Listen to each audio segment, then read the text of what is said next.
Hello, come and join me at your mat. And we're going to talk about one of my favorite things to talk about, the pelvic floor and its function. So just to kind of recap the pelvic floor of what it does, we've got our diaphragm, which kind of sits almost like an umbrella or a trampoline type structure that drops down and moves up when we breathe. So as I breathe in, the diaphragm descends down, and then as I exhale, it comes up. So if we're thinking about the pelvic floor, that mimics or should mimic what is happening with our diaphragm. So as I breathe in, my diaphragm pulls down, but my pelvic floor should drop down as well, relaxing. And then as I exhale, my pelvic floor should close and lift at the same time as my diaphragm. So I've got this lovely energy, coordination going on of my diaphragm and my pelvic floor. Now, sometimes this can get a little disrupted. So maybe your back is tight, so the diaphragm is being pulled and it's not getting a good movement, or maybe the pelvic floor could be too tight or held or gripping. So then you're breathing like this, but nothing's happening down here. Otherwise, it could be too relaxed and just needs a little help, like going, come on, let's join into the party. So we're gonna talk about having you kind of use a few mental images, thinking about a house really, to see, am I allowing my pelvic floor to drop and lift? Am I just not getting any lift? Am I holding too tight all the time? So we're gonna take you step by step through this. So first of all, I want you to imagine a house, and we're gonna have this house be more like a skyscraper type thing, so nice and tall and long, okay? So the ground level is our baseline pelvic floor. So that's like maybe if I'm doing really relaxed breathing, not having to breathe too deeply or anything, the pelvic floor is going to kind of sit at that ground level effect, okay? So then we're going to go up to the first, second, third, fourth, and fifth level, but then we also have a basement level, and then we have it out the basement window level, okay? So as I breathe in, ideally what I would love is, are you able to breathe in and feel your pelvic floor go down to the basement level? And I say that because we want that pelvic floor to drop down as we breathe in. So here's my basement level. Here's my ground floor level. As I breathe in, it drops to the basement, and then as I exhale, it comes back to ground level, okay? So that's, again, just breathing around the house, doing gentle movements. So breathe in, and then exhale back to the normal setting, if that makes you feel better, okay? So do that a couple times, just feeling. Can I feel my pelvic floor go down into the basement? And then can I feel it come back up to ground level? If you're struggling with feeling that, I'm just gonna grab mine now. You can grab a overball like this, or a pillow or something to sit on. You could do this on a chair. I'm sitting crisscross, but you could do this on a chair. And then you can feel, as I breathe in, I can feel my pelvic floor drop more into the ball. And as I exhale, it gently takes the weight off to come back to ground. So let's do that a couple more times. Breathing in and out through the nose on this state. And my hands are going to do the action.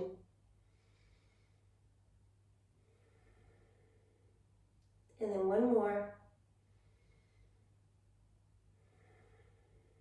Okay, so my question to you is, could you feel the tone change? Could you feel the pelvic floor go into the basement and then come back up to ground floor? If you didn't, don't worry, just write down, yes, I could feel it go to the basement, or no, I could not. Okay, so now we're going to talk about the first and second floor, okay?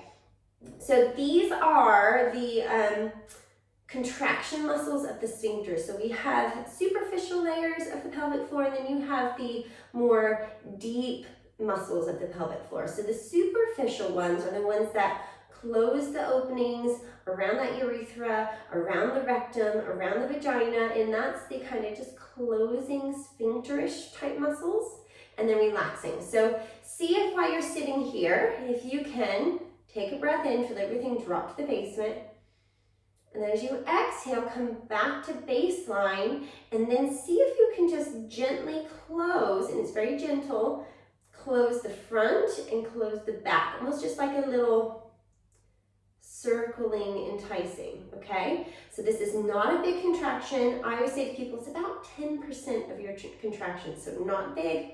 Just, can I close the sphincter muscles, sphincter I should say, and can I relax them? Okay, so let's have a little thought of that. So we're gonna breathe in, drop to the basement, exhale.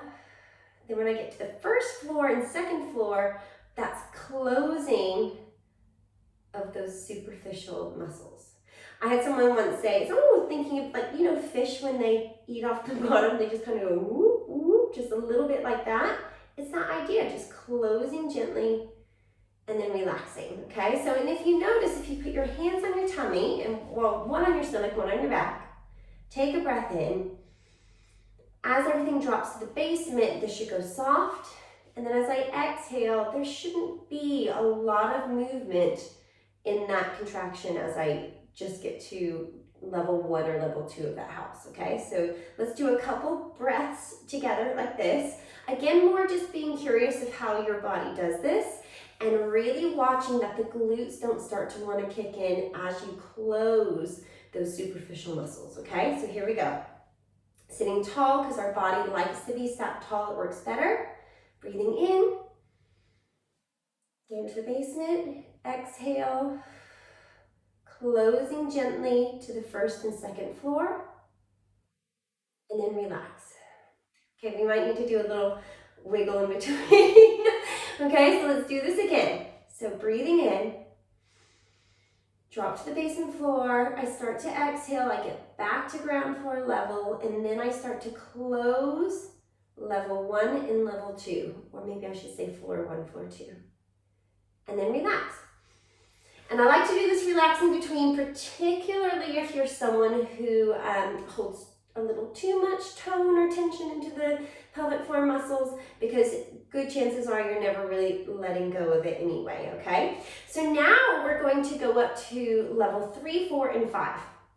So this is when we get to those deeper muscles in the pelvic floor, okay? So we're still gonna start this contraction the same way, and it can feel really weird just thinking, okay, I'm just gonna close and lift 10% of the pelvic floor working there, and then as I start to increase and work harder, you will feel more abdominal connection. We need about 70% strength of that core to co-work with the pelvic floor to get a full pelvic floor contraction to get to that level 5, okay? So one hand in the front, one in the back. I'm going to pretend this hand's in the back because I'm going to use this hand to show the elevator positions, okay?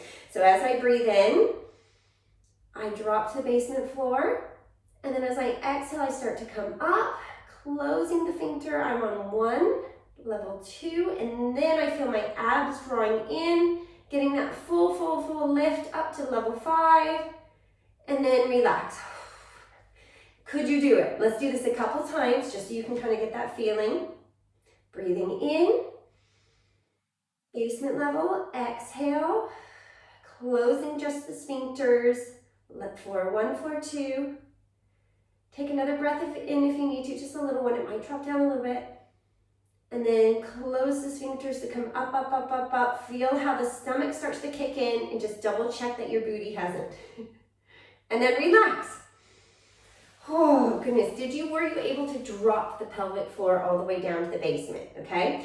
So let's do this just 2 more times. I'm not gonna say anything this time, I'm just gonna move my hand, so if you wanna watch me for reference, that's good. So what I'll do is, as I'm baseline, my hand will be flat.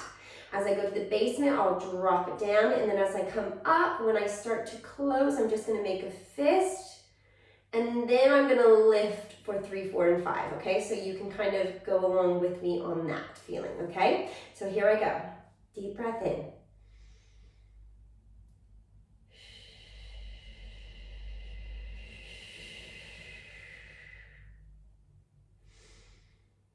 Okay, so did you notice I added a little shush? Try that this time. On the first part of it, I try not to shush too loudly, but then as I go up to 3, 4, and 5, I add a little bit more of a forced exhale. Again, the exhale comes from the closing and lifting up rather than gripping from the ribs and shushing out. So I should get taller as I exhale, not shorter. So let's try this again. So here I go, hand is here just to feel. I'm gonna do my hands, I'm gonna do both of them so it's easier for you to see. So here I go, deep breath in. Exhale.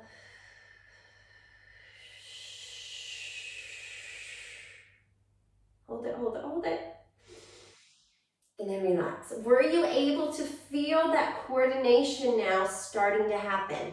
This can take a long time to really kind of get that coordination. And the most important thing is not doing too much too soon. So if you can't feel anything and you're like, no, I can't get my TAs to kick in, I can't get my stomach and core to work together, just practice on that descending down. Because if you're not getting a good drop into the basement floor, those muscles don't have anywhere to contract to. So this is how I talk about a bicep curl, right? We need to fully extend the bicep to get a really strong bicep curl in. Same with the pelvic floor. If I'm breathing just to here and contracting, I'm not going to have a lot of strength there. Whereas if I breathe in all the way to the basement floor and then contract, it's a lot easier to get that contraction to come in. So I also set the basement window, and this is for myself as well with my prolapse. If I bear down as I breathe in or exhale or anything like that, and I feel that pelvic floor drop and then go out the window, that is usually the prolapse descending down, bearing down onto the system, causing too much, and then everything goes out the basement window, which we don't ever really want, okay? So breathing in and dropping into the basement is fine, and then exhale, because that's nice and functional, right? We want to get that coordination, but dropping down and then bearing down, especially if you feel like you collapse or push and you feel heaviness, or some people even say like a golf ball type feeling in the vagina, or sometimes I said to someone once, it feels like when I change my tampon, like there's a balloon inside, right? So we want to kind of really pay attention to how are we breathing, how are we bearing down? So if you ever feel it go out the basement window, stop and reset, okay? So let's try this again. Breathing in, and I'm going to do the hands again. We're going to spend the next 2 minutes just doing this breathing. So I'm not going to say a lot, but I am going to use the hands. And remember to check that your glutes aren't kicking in. I'm sitting crisscross, but sitting in a chair is quite nice. And we're going to practice this, okay? So here we go. We've got the breathing about to happen. So here we go. Breathing in. Exhale.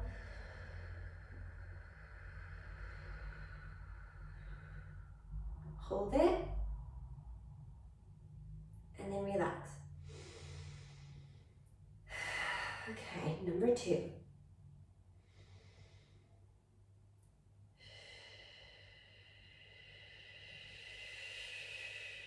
Hold it there, lifting, and then relax. Usually the relax, if you get all that air out, it's a big inhale. Okay, here we go again.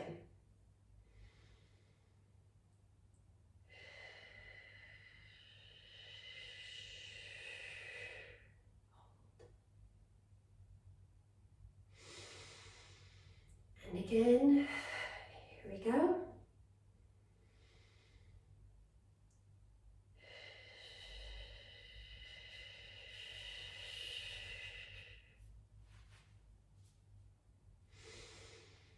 Relax. Give it a little shake if you need to in between. Let's do one more together.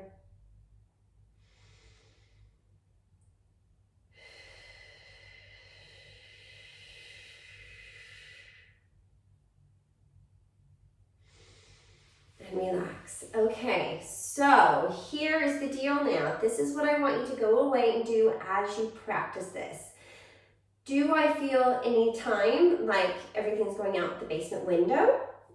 Am I able to feel the pelvic floor drop to the basement and contract, right? Really, that's number 1. If you can't get that, don't start thinking of going up to level 5 yet, okay? So the inhale is down, because if you are having a really hard time getting that drop down, you're probably, and I say not always, but probably really holding too much tension either at the front or at the back, okay? And it can be scary if you have prolapse to drop down into the pelvic floor, into the basement, because you feel like everything's going to fall out. But sometimes having tightness can make the prolapse symptoms worse.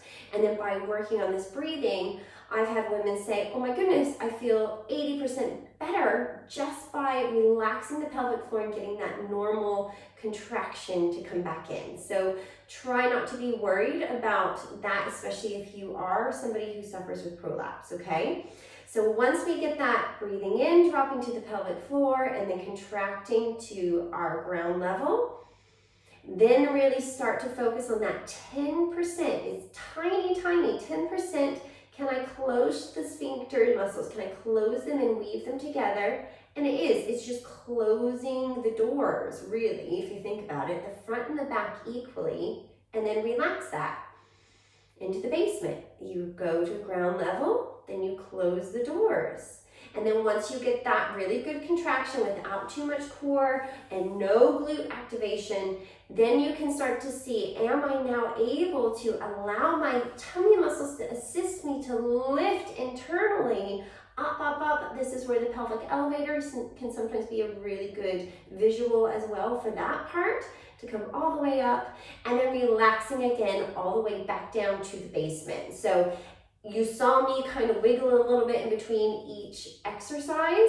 You could even do the blowing raspberries to make sure in between you're not holding tension in the jaw, core, or pelvic floor.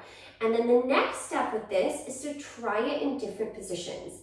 So once you master it in one plane of movement, so sitting, laying on your back, laying on your right side, laying on your left side, on your hands and knees, then standing, then you know you're getting this better coordination, because it is really interesting to see that sometimes in one position you're like, yes, I've got this, and then other positions you might really struggle to find that connection.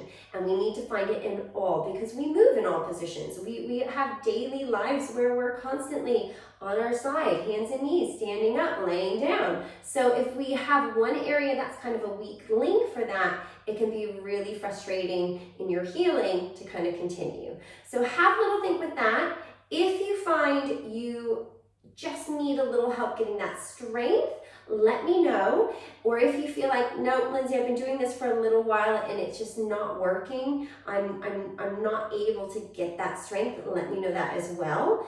If you tend to suffer from getting pain in the tailbone or in the rectum or in that deep glute position, and by strengthening your pelvic floor, you start to get your symptoms to seem more intense or worse, then we really need to think about the relaxing side of it. Because if, just think about it, any tight muscle, if I was doing bicep curls like this and not fully extending, and then I went, right, I'm tight and weak, I need to make it stronger, so I'm going to add extra weights and keep going, it's going to get even more angry. So really making sure that we get that full relaxation to get a full contraction is so important. And let me know what you think. Let me know how you get on. Maybe every time you watch this, if you want to fast forward to the very end where we did the exercises, try it. Okay, Lindsay, I'm going to follow along with you, but I'm going to do it on my back today, or I'm going to do it on my side.